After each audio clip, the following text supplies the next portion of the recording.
The year is 2003 and you're sitting happily playing Tony Hawk's Underground, busting some heads, getting some unbelievable high scores, being well on your way to showing Tony Hawk who's boss. When all of a sudden your younger brother bursts through the door and shouts, "Dad is watching a film where a guy was fighting another guy and cut his head off in a car park, and then there was this other guy who was making a sword in his room and it's really fucking cool!" You throw down your controller and say, "Good luck, Mr. Hawk, I've got a movie film to watch," as you push your brother out of the way and sprint into the next room to get a look at this mythical movie he's on about. You see swords, you hear Queen, you see people getting their heads cut off, and you think to yourself, what the fuck is this?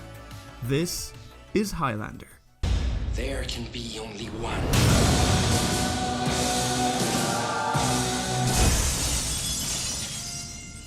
So what the fuck is Highlander? Highlander is a fantasy action movie film from 1986 directed by this lad, Russell Mulcahy.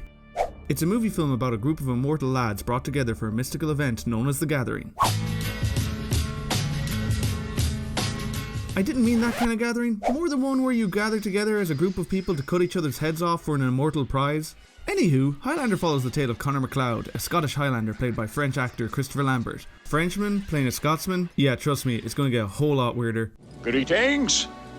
And where do we find our hero at the start of this film? That's right, watching some good old-fashioned wrestling. Having just gotten sick and tired of a spot of wrestling, Conor decides to go for a bit of a stroll in the local car park, where he bumps into some lad and oh Jesus Christ, that lad's head just got cut clean off. With that lad now dushed and his head lobbed clear off, we are introduced to our first quickening. So the quickening is basically like you were having the best sex of your entire life and you were just coming so fucking hard.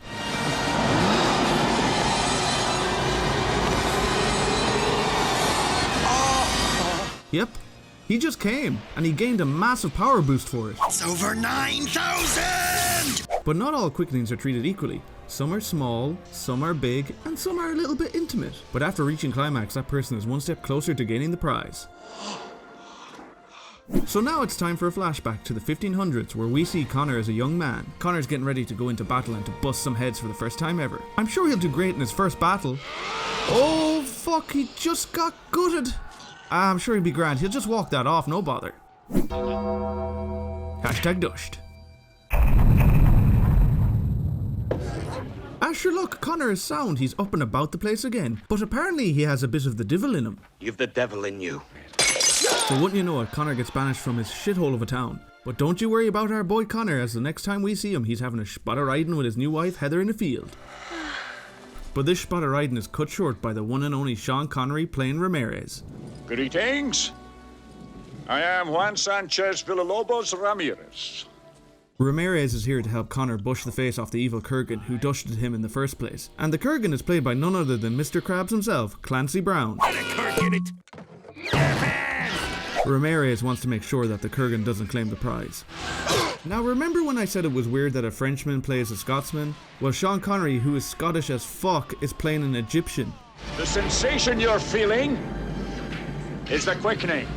Now I'm no linguistics expert, but I'm pretty sure that doesn't sound like any sort of Egyptian accent. We are the same, MacLeod. We are brothers! And this odd casting choice leads to one of the most ridiculous moments in the whole film. You look like a woman, you stupid haggis. Haggis? What is haggis? You're haggis! You couldn't be any more haggis if you tried, you big feckin' idiot! After a quick trip under the sea, Ramirez decides that he will train Conor. Hey! And this being an 80s film, you best believe a montage is about to begin.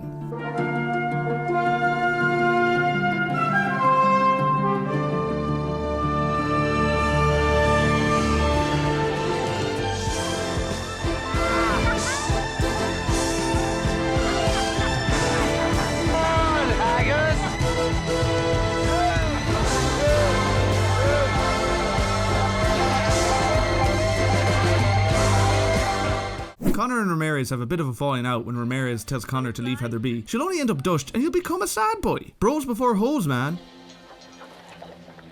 Sometime later, Heather and Ramirez are having a nice quiet night in. But oh shit, it's Mr. Krabs! Give in! Give in! I mean it's the Kurgan coming to call him to bush Ramirez's head clear off.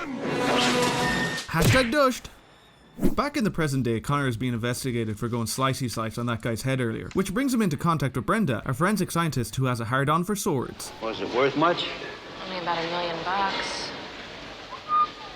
million. Meanwhile, the Kurgan is back and listening to a spot of Queen. He checks into a local hotel to bust out his workout. Now that's what I call some sweet swordplay. To burn off a few extra calories, the Kurgan decides to use his other, smaller sword. Hi, I'm Candy. Of course you are. Brenda begins to investigate Connor and learns that he's a bit of a dodgy lad, but she still wants to see his sweet sword collection. Are the claymores real? Connor reveals himself to be immortal to Brenda by stabbing himself in the chest. Not exactly the way I would go about it, because that probably fucking hurt. But with this being an 80s film, you best believe a spot of riding is about to happen. After just having a different sort of quickening with Brenda, the two head off to the zoo, where the Kurgan puts the skills he learned in the Michael Myers School of Creeping to good use. You know what's weird? Most people are afraid. Oh Brenda, you should have known better. You never sleep with a hero when a psychopath is after them. So she goes and gets herself feckin' kidnapped. The Kurgan decides to scare the absolute bejesus out of Brenda by showing her his driving skills, or lack of them. He ends up killing more New Yorkers than that time Jason took Manhattan. With Brenda as his hostage, the stage is set for an epic showdown with Connor, so the Kurgan gives him a call. You're McLeod. I have your woman. If you want her back, you best come down to the Silver Cup quick fast, or she'll be dushed in no time. You hear? Alright, I'll see you there. Good luck. So Connor rushes off to save Brenda, and an epic battle between him and the Kurgan begins. They kick the absolute shite out of each other. With Connor gaining the upper hand, the Kurgan goes in for one final attack when... Slicey slice! Oh look, he's sound! No, wait, I was wrong! Hashtag dushed! With the Kurgan's head lighting up like the 4th of July, it's clear that Connor has won the prize. And you know what that means? There can be only one.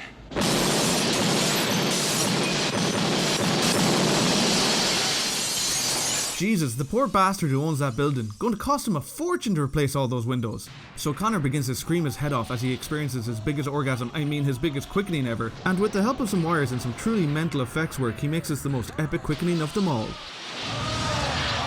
Like, Jesus Christ, what the fuck is going on? After having the worst acid trip of his life, Connor and Brenda head back to Scotland and we learn what the prize is. It's like a whirlwind in my head. But if I concentrate, I know what people are thinking all over the world. He's become Professor X. Power! Ah! Incredible power! Ah! And with that, the movie film is dushed. Highlander has been one of my favourite films since the moment I seen it that fateful day all those years ago. I love it for its odd cast of characters, amazing soundtrack, set pieces and beautiful imagery. All that in a storyline that is as mad as a bag of spiders combined to create a movie film that I just couldn't forget. Its characters are well thought out and its bizarre casting choices just work for the film. Sean Connery and Clancy Brown steal the show and any scenes they are in are true standouts. But Lambert holds his own as well, especially for someone whose first language isn't English and who can barely see anything. Yeah, he's nearly blind and still could pull off the sword fights, so fair play to him. Its use of the beautiful scenery in Scotland and the great transitions to and from the flashbacks give the film a good look even to this day. Sure, there are some moments that look a bit dodged, like the clearly shot in a pool underwater scene and the wires holding Connor up as he claims the prize, but this kind of thing doesn't really take away from the overall enjoyment of the film. Highlander is just a simple, fun film that brings fantasy elements into the modern world, and while there is a ton of cheese in the film, it really doesn't take away from the movie at all. Hell, it probably even adds to it if anything. Also, the soundtrack by Queen is just feckin' great altogether. If you're into fantasy, action, or just looking for a good film to kick back and watch with a beer, then you really can't go wrong with this movie film. To me, it's a perfect example of a one and done film. Yeah, my whole there can only be one. You best believe they milked the shit out of this series for all it's worth, as there are 5 films, 2 TV series, an animated film, and an animated series. That's a whole lot of Highlander. But for now, let's just pretend there was only one. Highlander is one of my favourite films of all time, so I can easily give Highlander 10 out of 10 Horshes.